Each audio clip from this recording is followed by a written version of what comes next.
போன வாரத்தில் suicide attempt பண்ணிட்டான். ஃபேமிலி பிரச்சனையில் மாத்திரையை போட்டான். இந்த வாரத்தில் பார்த்தீங்க அப்படி கேட்டீங்கன்னா மருந்தை குடிச்சிட்டாப்புல.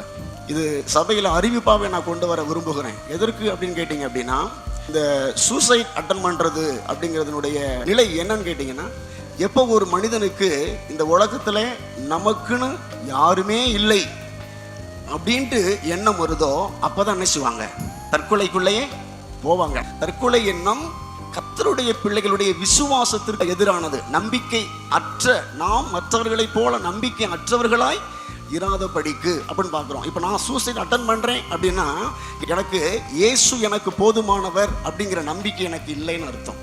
இயேசு என்னை கடைசி வரை நடத்துவார் என்கிற நம்பிக்கை எனக்கு இல்லைன்னு அர்த்தம். கிறிஸ்தவர்களுக்கு தற்கொலை என்பது விசுவாசத்திற்கு எதிரானது அப்படிங்கிறத புரிஞ்சுக்கோங்க.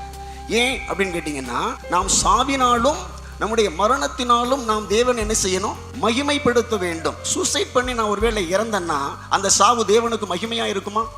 அந்த சாவுக்கு வர்ற எல்லாரும் தேவனை மகிமைப்படுத்துவாங்களா? அப்போ வசன ரீதியாய் தற்கொலை என்கிறதான ஒரு காரியம் விசுவாசத்திற்கு எதிரான ஒரு காரியமா இருக்கிறபடினால நம் சபை ஜனங்கள், நீங்க மற்ற விசுவாசிகளுக்கு இதை சொல்லி புரிய வைங்க.